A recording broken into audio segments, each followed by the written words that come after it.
السلام علیکم ورحمۃ اللہ تعالی وبرکاتہ. الحمد للہ رب العالمین. الصلاة والسلام على سید الانبیاء وسید المرسلین صلوات اللہ تعالی علیہ وعلیہم اجمعین. فاعوذ باللہ من الشیطان الرجیم. بسم اللہ الرحمن الرحیم. شهر رمضان الذي أنزل فيه القرآن صدق الله العظيم وصدق رسوله النبي الأمين المتين الكريم ونحن على ذلك لمن الشاهدين والشاكرين والمطمئنين والحمد لله رب العالمين. آغاز گفتگو سے پہلے اللہ رب العزت کی بارگاہ میں دعا گو ہوں کہ مولا کریم اپنے حبیب رؤوف الرحیم علیہ الصلاۃ والتسلیم کے وسیلے تو فعل مجھ فقیر کو حق بولنے کی توفیق عطا فرمائیں. ہم تمام کو حق سن کر اس کو قبول کر کے اس پہ عمل پیرا ہونے کی توفیق عطا فرمائیں. نہایت عقیدت و احترام کے ساتھ ہمارے اور آپ کے آقا ساری کائنات کے مولا مدنی دلہا سرکار مدینہ راحت قلب و سینہ نور مجسم نگر اعظم سید عالم صلی اللہ تعالی علیہ وسلم کی بارگاہ بے کس پناہ میں ہدیہ درود و سلام کا نذرانہ پیش کریں. پڑھیں اللہم صلی علی سیدنا و مولانا محمد معدن الجود والکرم منبع العلم والحلم والحکم وعلی آلہ وبارک وسلم صلاۃ و سلاما علیک یا رسول اللہ صلی اللہ تعالی علیہ وسلم. اللہ تعالیٰ کا لاکھ لاکھ شکر ہے کہ اللہ تبارک و تعالیٰ نے ہمیں اس عظیم عنوان کے ساتھ جلسے کا انعقاد کرنے کی توفیق عطا فرمائی اور پھر بہت سارے ہمارے ساتھیوں نے اس میں شرکت کی. دام درم سخن خدم خلم اللہ تعالیٰ ان کی خدمات کو قبول فرمائیں. جیسا کہ آپ حضرات عنوان جانتے ہیں کہ اس جلسے کا عنوان جشن ولادت شہنشاہ بغداد یعنی سلطان الاولیاء پیران پیر سیدنا سرکار غوث اعظم دستگیر رضی اللہ تعالیٰ عنہ کی ولادت کا مہینہ ہے. 29 شعبان المعظم کو سرکار غوث اعظم رضی اللہ تعالیٰ دنیا میں تشریف لائے. ایک عنوان یہ ہے اور دوسرا عنوان رمضان المبارک کے استقبال کا ہے کہ اس ماہ مبارک کا استقبال کرنا بھی مقصد ہے کہ جو مہینہ اپنے دامن میں رحمتیں برکتیں اور عظمتیں لے کر آ رہا ہے، جس کی رحمتوں اور برکتوں کا اندازہ نہ ہم لگا سکتے ہیں بلکہ ہم جانتے ہیں. کئی رمضان ہم نے گزارے ہیں. بے شک جب رمضان آتا ہے تو اپنے ساتھ انعامات و اکرامات و تجلیات لے کر آتا ہے. ایسا رمضان کا مہینہ جس کے متعلق قرآن مقدس کی جس آیت کریمہ کی تلاوت کا شرف میں نے حاصل کیا، جس کا مفہوم یہ ہے شہر رمضان الذی انزل فیہ القرآن، کہ یہ وہ مہینہ ہے اور رمضان وہ مہینہ ہے جس میں اللہ کا کلام یعنی قرآن مقدس نازل ہوا. یعنی اللہ کی سب سے بڑی نعمت و دولت و نعمت عظما سیدنا محمد رسول اللہ کے بعد جو اللہ کا کلام نازل ہوا وہ اسی مہینے میں نازل ہوا، رمضان کے مہینے میں. اسی وجہ سے اس رمضان کے مہینے کو افضلیت اور فضیلت حاصل ہے اور اسی کی وجہ سے رمضان کو اللہ تبارک و تعالیٰ نے ہمارے لیے انعامات اور برکتوں کا ذخیرہ بنایا. اللہ کے پیارے حبیب صلی اللہ تعالی علیہ وسلم کا ارشاد ہے، اللہ کے حبیب صلی اللہ علیہ وسلم نے ارشاد فرمایا کہ رجب اللہ کا مہینہ ہے، شعبان میرا یعنی اللہ کے حبیب صلی اللہ علیہ وسلم کا مہینہ ہے اور رمضان میری امت کا مہینہ ہے. تو رمضان امت کا مہینہ ہے.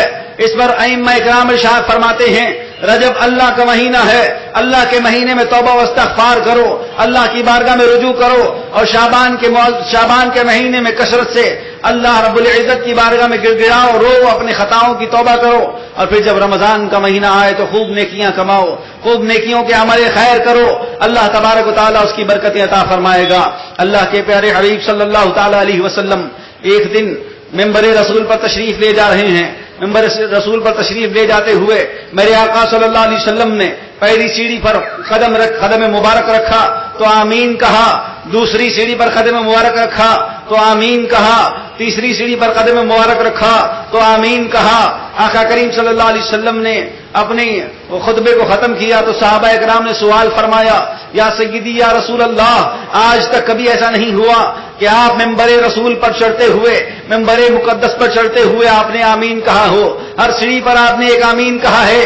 تو اللہ کے پیارے حبیب صلی اللہ تعالیٰ علیہ وسلم ارشاد فرماتے ہیں کہ جب میں سیڑھی پر قدم رکھ رہا تھا تو سیدنا جبرائیل امین علیہ السلام بازو کھڑے ہوئے دعا کر رہے تھے، اے پروردگار عالم، ہلاک ہو جائے وہ شخص جو رمضان کو پائے اور رمضان کو پانے کے بعد تجھے راضی کر کے جنت نہ حاصل کر لے. اللہ کے پیارے حبیب صلی اللہ علیہ وسلم نے ارشاد فرمایا، پھر جبرائیل امین نے یہ دعا کی کہ اے اللہ کریم، ہلاک وہ برباد ہو جائے وہ شخص جو اپنے والدین کو بڑھاپے میں پائے اور ان کی خدمت کر کے اللہ کو راضی کر کے جنت نہ حاصل کر لے.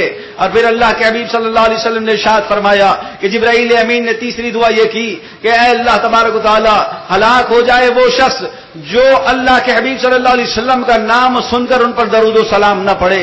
اللہ کے پیارے حبیب صلی اللہ علیہ وسلم نے آمین کہی.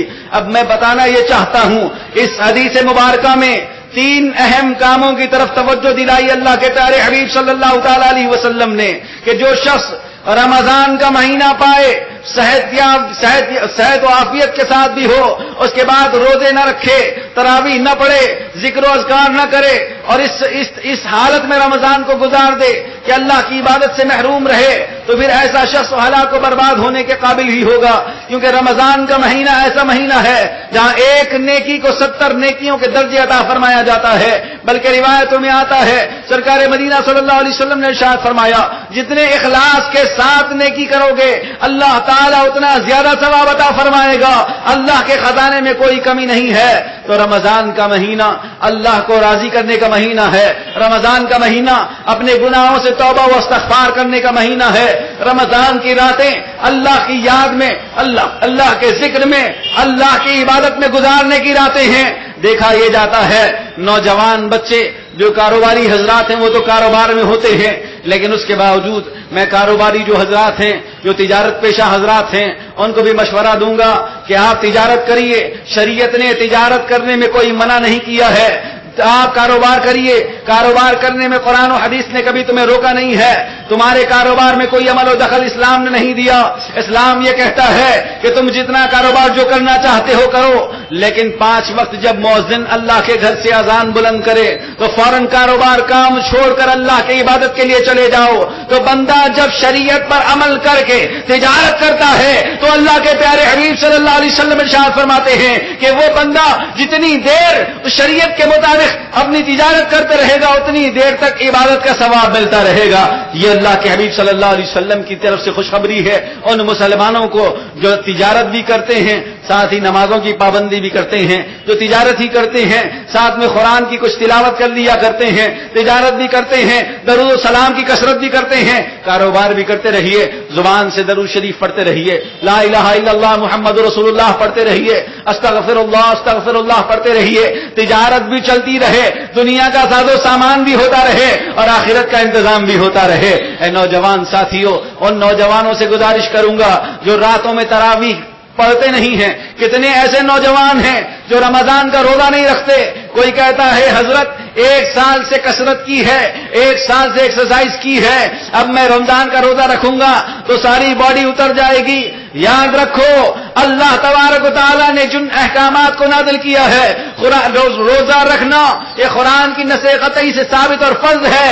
اس کا انکار کرنے والا کافر اور دائرہ اسلام سے خارج ہو جاتا ہے. اگر کوئی شخص اپنے جسم کو بچانے کے لیے روزہ نہیں رکھتا تو یاد رکھ یہی جسم لے کر قبر میں جائے گا، اور جس جسم کو بچانے کے لیے تو نے رمضان کے روزے چھوڑے ہیں کل قبر کی منزل میں یہی جسم کیڑوں کی غذا بن جائے گا، مکوڑوں کی غذا بن جائے گا.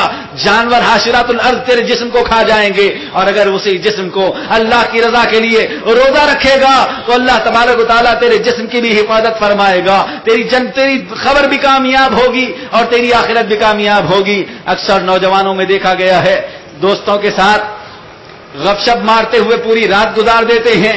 اب تو ایک عجب ماحول ہو گیا ہے کہ ہر 10 قدم پر ایک دوشے کی بنڈی لگی ہوتی ہے اور ہر دوشے کی بنڈی پر ہجوم لگا ہوا ہوتا ہے. پتہ نہیں، سمجھ نہیں آتا کیا رمضان میں گھروں میں کھانا نہیں بنتا؟ کیا رمضان میں ماحول ایسا ہو جاتا ہے کہ سارا کا سارا گزارا روڈوں پر ہو جاتا ہے؟ نہیں نوجوان دوستو،